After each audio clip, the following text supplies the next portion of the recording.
And today, I not only have one guest, but two. Kennedy Kanyeve, Yes. business reporter from Capital FM, and our very own Victoria Amunga from our Ebru desk, our business news editor. Thank you very much for joining me, or us. Thank you for having Kennedy. me. Thank you for having me today. Okay, Yes. now... I should say thank you for hosting me. Oh, fantastic. You're very welcome, Victoria. Now, let's start with the story that that we've just gone through, the dispute, the bad relationship between Kenya and Tanzania. What is going on, guys? Well, I think for me, the new government that came in is really trying to make sure that Tanzania doesn't, it's protecting the business of Tanzania, and they are scared of bringing out investors or looking at things that can hamper trade for them. So they're really focusing on protecting. Remember, Tanzania is known especially for being an all-inclusive. So I think that's a major problem. When Magufuli came through, he was very stern and strong on protecting the country and the country's investments. I think that's where they're coming from, which is also not very good for them, because now they've been missing out on business opportunities from across the globe. So. And which nation is suffering more? Sorry. Oh, of course, it's they are suffering most, because I believe Kenya, we are so much far in terms of the economically. We are so much far compared to Tanzania, and I think they're missing on these opportunities, because when you see most of the investors, when they come, they could be, you know, like when Kenya gets investors from the international world and all that, they could be getting advantage. I mean, they could be taking advantage of that. So if you try to restrict Kenya from trading with you and putting so much restrictions, then you're bound to lose out on the opportunities that Kenya gets from the international world. Okay. Yes. And now the SGRs, they're starting phase 2 of the railway construction. And the first 2 is supposed to be between Naivasha and Malaba. Sentiments on that? I'll take that first. And well, we hope that we're not going to see a lot of drama that we saw in the phase 1 project, because we saw a lot of issues on land acquisition, and we saw matters of employing and getting Kenyan materials in the construction of the SGR. And I just hope that this second phase that is beginning soon, according to them, we're not going to see all of these things. Although, just this morning, Atana's Maina, the MD, was saying that in this phase 2, they're going to look at more on employing the locals, and also which is a good thing, Kenyan of course. materials. Yes, it is. We hope they keep their word. Now, if Mombasa to Naivasha took more than 320 billion shillings, how much do you think we're going to look at this time? It's going to be a bit expensive, considering where we're going, and but the major thing will be land acquisition. I've talked to Atanas a while back, and he says the most expensive thing is costing of land. That is why when we are always looking at Ethiopia, looking at their railway, which they say it's cheaper, but we see the land belongs to Ethiopia. Now for us here, people go and buy land where they know that the SGR is passing through, so that they can make money. Malicious much? Look, if I knew that the government is going to give like 3 million, why wouldn't I rush there and get a land and what's the best option? wait for free money? So what's the best option? we literally don't have an option. We have to do this. But we saw last year the Lands Cabinet Secretary saying that that they will not pay people as much as, because we're paying actually a lot of money. That they're going to pay a standard fee for everything. So we hope that it's not going to be very expensive, because now these are the loans that we are getting from China. Yes, these loans that we end up paying or sorting out in the year 2040 or 2050. Yes. Anyway, now that we're talking about land, as the property index report was released yesterday by a house consultant. True that. Yeah, and they were claiming that it's now easier for investors to buy land in the suburb areas, for example, Karen and Lavington. What's your take on that? Well, I think that's a good Why move. wasn't it easier before? Sorry. Because that was the land in Karen, Kileleshwa, the Muthaiga was traditionally known as maybe family land, and people were not easily easy to sell their land. And what they would do is just maybe put inherited houses over land. there. Yeah. So it was so hard for people just to, you know, sell their land in Lavington and all that. So, but now it's the Cash Consult experts were saying they're also surprised that really people are ready to sell land in Kileleshwa, Lavington and all that. But then the issue is now the prices of land are stagnated, and that's why these owners now see, okay, if I sell this, it's not gonna go up anymore. So it's at this rate. So even if I wait for another maybe 10, 3 years or whatever, it will not go up. Maybe you can tell our viewers.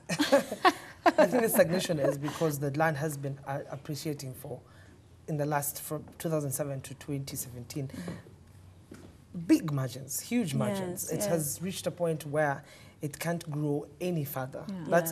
We're not saying that land prices won't grow. They will, but they won't grow as much because land has been growing over 300%. Yes, it has. 300%. And it makes it very difficult for many people to actually purchase So now land. they're seeing this is important for them because if they don't sell land right now, they will never get as much returns. Sure. We don't expect to see a huge increase in the prices. So they will get the same returns. So they will not feel bad if they sell land now and then it goes up because it's not expected to go marginally up. Okay, and there's also a claim of investors buy land more than finished projects such as houses. The houses, like renting houses and buying houses, because we see that land, the appreciation of land, it's almost the returns from land is higher than maybe the houses and just maybe buying a house and renting a house. So if I bought land now and after 6, not really 6 months, but maybe a year or two, the returns that I will get out of that, it's actually, that's why most people prefer to buy land even at this time that at the economic, where the economy is not very stable and we have all the elections and all that. So I'd rather buy land because even if I buy land, nobody's going to like send me out of my land. It will still there. It will still stay there. And there's many opt to buy land outside Nairobi. Yeah. Because why is it that property in Nairobi is ridiculously expensive? Yeah. It's ridiculous. Everyone is coming to the city. Yes. It's ridiculous. And not just property when it comes to, not because you want to live there. Also, offices, it's ridiculously expensive. And let's just be real, not all of us can afford that. Because you pass buildings nowadays and you see that it's still empty. Houses are still empty. They're fancy, they look good, but they're still empty. That's why the property developers are missing out on that, because we have this group of people who have just started working and they're making some money, but then there are no houses or property that can accommodate them. So this is a market that is being left out. Because we're focusing on the high end, and of course there is a market for high end, but we're not focusing on the middle class who is not able to rent. And plus, we have seen a new trend of middle class who are feeling like, why should I buy land here? And I want to travel. I want to go to live in other places. So generally, the middle class is not really looking at buying a house. They're looking at buying land. They're looking at actually renting. They're renting more, because renting more means I can live here, I can go and live in the US, I can go and come back because of the trends, the trends of our jobs and the trends of what is going on. Which is actually what is happening with Kenyans in abroad. Investors from abroad prefer to buy houses in the river. Exactly. And really, if I was to have another job, I think I'd become an agent for that side. Still on that, Nina, we're seeing Upper Hill going down in terms of you know, now people are running to Isli and some places that you would never think. Isli was actually the best performing in the second quarter of how people are buying land there. And I remember my editor... Isli has land? Let's just start with that. Isli still has space? Yes. I remember my editor, when I wrote that story, was like, really? People are buying land in Isli. Yeah. So it's a good insight. Okay, Isili, we are coming. Now, and the bad relationship between KQ and the 11 banks. KQ has taken some of these 11 banks that have refused to take shares. Yeah. And they've taken them to court saying, you know what, please take them. You see, in a place where now we are, there's this new law that is for banks, the rate capping, and then KQ has been given a lot of money, you know. KQ KQ's debt is about 230 billion right now. Yes, it is. 230 billion shillings. And then with this interest rate cap, and then you come and tell me to come and do shares, I'll also not be really happy with it. But the thing is, we need to support the national carrier. That is what I feel that it needs support. We need to support the national carrier. Know. If you have to be supported, you have to support yourself as well. Yes, they've been looking at Kennedy. I don't know. But I'm sure Vicky agrees with me. They've been looking at losses for the past 5 years. But they have really changed. The last report, their losses went down by 62%, which means that they are growing. The thing is that the airline sector is really doing bad everywhere. No. Like if you look at Qatar Airways, they have all been making, even Emirates have been making huge losses. So it's not necessarily that Kenya Airways is doing badly. It's the sector itself because of what we've seen in the past. A lot of terrorist attacks that has really affected major places in the area. So people are refusing to travel a lot in this time. They're also taking in more than they can swallow.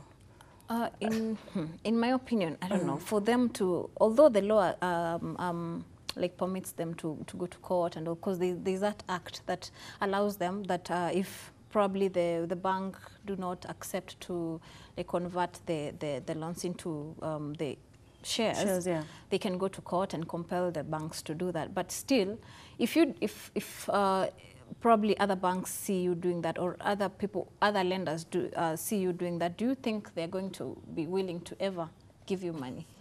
Because this is a situation where we're trying to make things balance for both of us. You know, we lend you money, you are not able to pay, and now, even though the law protects you, but really go to court to compel me to take shares, who else is going to lend you? But what's there is no option. Is there an option? No, there is no option. Actually, I talked to Mbuvi Gunze the other day, and he was telling me if this option doesn't work, KQ will go under insolvency, which is not what we want right now. So they're compelling... It's the Horn of Africa, man. Yes. Yeah. So they're meeting their shareholders on 7th of August to tell them, please accept this plan. And of course now, the banks and everyone else has to accept the plan. Though it's a big blow for banks because now with this interest rate cap that has reduced lending, it's going to definitely affect them big one. So it's not a win-win for everyone. I'm just wondering what other option the banks have if they also decide to go to court and say, all right, we sell all the KQ plans. Do they have another option? Yes, they have an option. Yeah. After the whole capitalization plan, KQ plans to issue a rights issue where the banks can actually, sell their rights issue. It's definitely going to be towards the end of the year. So I see that there's a way that they can always sell. It's just that maybe they're not feeling the whole story right now. What is the future for KQ if the banks, if the court accepts, or rather, if the court rules in their favor? That's good. If the court rules in KQ's favor, means that they have capital. They will have enough capital. Yes, and they don't have to worry about the debt. They don't have to worry about the debt. Yeah. It will be. But is that the last draw? Will this be okay? Fine. Now we are good. No more loans, or rather, no more losses. Well, we cannot. Is there a bright future? There is a bright future. What are the chances that they'll because now they will not, because the burden of paying this over to 223 billion will be off their back. Probably they can pick up from there. They can pick up from there. So now, what are the chances if the courts do not rule in their favor? Wow, that would be a bit hard. That would be hard. That would be hard for them. But I'm sure that they're going to pull it out. I'm sure they will definitely pull it out. It's not everyone. It's just a few banks. You're quite too sure. You're very, very sure. Now, Nokia 3310 is back. Yes. Tell us about that. Oh, wow. Nokia, they're going to launch tonight, I think, in the evening. But I talked to the general manager for Nokia this morning. He's very excited about it. But I'm excited about it. I feel like I'm excited too. Phones, yeah, Did you ever use it? Did you ever use it? I never got the chance to use it, unfortunately. My first phone was a Motorola, the one that was figure Hello, eight. Moto. Yeah. Hello, Moto. But Nokia was the in thing. Yes, it was. And I hear it's still the snake thing is still there. The snake is still there. Yes. The 22% charge, I mean, the 22-hour charge is still there. A month, you can have it for a month without charging it. Yeah. You can use it to hit someone who annoys you, and you're still good to go. Yes, yes, and it's going to retail, I think, at 5,200. It's a good thing for Nokia because now they have been, they went dead. They refused to innovate, and then all these other brands innovated and renovated, but now they're back. They're back from the dead. So we're going to see how that goes. I'm just wondering because we saw Treetop also came back to market. I'm not. People didn't like it, and honestly, people didn't like the juice. Yes. Yeah, people didn't like it. I never got a chance to take Treetop. Huh? I never got a chance to take Treetop. Yeah, I never got a chance. I don't know how it tasted back in the day, but as per people's sentiments that you're getting out there, my sisters, my family, people who are older than me, they're like, it's not the same. But it's good. Like, he told me that, the general manager, he told me that in China, when they launched it, within minutes, it was off the shelves. It was off the shelves. Wow. Like, they had to now restock China. So now they're hoping that that would happen in Kenya. When we announced that they're going to bring it back, there was a lot of feedback, guys saying, when are we going to see it in the stores? Yeah, and then when it got here... let's see, let's wait and see. They're also launching 3 more, it's interesting that they're launching 3 more phones that are Android, and they used to use Microsoft because they were bought by Microsoft a year earlier. So now they have gone back to Android, which is interesting also to check. Okay. So there's a huge battle that's going on. Okay. That's it. Technology world. Yes. Wow. Technology world, it's true. Now let's look at the business community in Nairobi as compared to other counties. What would you say, or rather, how are we doing? How is business in Nairobi? Maybe before we go to that, also something else that happened this week in the business world, and the story that has been done so well by Business Daily also, and the government is saying that the 90 kilograms 2 kg packet of unga is still going to retail until September. The initial plan was to end in July. By end of July, then end of this month now. Yeah, we'll be going back to the normal normal unga, and all the brands of unga will still be in the supermarkets and the shops. But then the government is saying they are anticipating that this the shortage will be over by that time. But then looking at how things are, and the harvest time is here, but then the government is worried that it's going to lose like 15% of the harvest that was expected during this harvest time. So they're saying that the unga will still retail until the end of September. Why are they losing the 15%? Because we've had armyworm infesting. The drought is also a big part. Yeah, in most of the areas that produce a lot of maize, we've had that, the armyworm, and now it's going to affect the harvest by which is a lot. Yeah, which is a lot. Which is really bad for the economy right now. Yeah, basing upon the fact that we've had a lot of other issues. Obstacles. Yes. The obstacles have been quite many. Yes. Yeah. So by September, it's supposed to end in July. Yeah, according to the government's approximation. They're adding us how many more months? To end of September now. Until the end of September. Yeah. Okay. Are we in a position where we are able to now see at least ungas in the supermarket? Yes. Are they still missing in action? I have been in a place, there's a supermarket I went and I found a lot of unga in the city center though. So I don't know how other places are doing. Well, also the places I've gone to, there are those notices, especially the Tuskies, I'll just mention that. And they're now putting notice and saying, oh, now we have unga, you can take as much as you want. Yeah. But before, you were told just 1 packet, that's enough. 1 packet, there's an area where... And there was no Jogo, there was no this... all these other brands. They were not there. But now they're being stocked again, and you're told, now you can take as much as you want. There's an area where, and I remember our newsroom got this story, there's an area where you cannot take unga if you do not have a spouse. I swear to you, and I was shocked. What do you mean? Yes, I remember my colleague Jeff Hayamba was actually reading it out. I was in utter shock. If you do not have a spouse, You can, forget Well, I about have to getting fake one. unga. If I don't have, Yes. you know you have to pick Ken on I tell you, let's people have to go. get married just to get the unga. But it's good that the government is extending the 90 shilling unga until the end of September, you said? Yes, yes. Yeah, of course, now that will be a big help, especially the fact that we're now going To elections. To elections, yeah. You need to eat and vote. We need to eat and vote and stand in those long lines. Long lines, yes. Now, we are almost shutting down. Business in our county as compared to other counties. That's a very random question, but I just need to know, if you were to start a business, would you move away from Nairobi? Do you think Nairobi, our ideas have been overwhelmed? I don't think so. Okay. There is opportunity, yes, a lot in the counties. It's just that it's hard to make people in the counties understand the opportunities and where we come from. But there's a lot of opportunities in counties. I would think about, divesting, in reinvesting and taking investment in counties. But Nairobi is huge. It's 60% of the economy. There's so many people here. I think any day I'd be in Nairobi. But in Nairobi you start a business even. Someone has jumped in. Everyone has jumped in. They don't even give you a chance to make your money. Yeah. But there's always, people say that there's always a room. There's always room for doing it. Yeah, for everyone. If there's no room, go and create your own. Well, considering the fact that Nairobi is the capital and everything starts here, if I need to register my business, it's faster.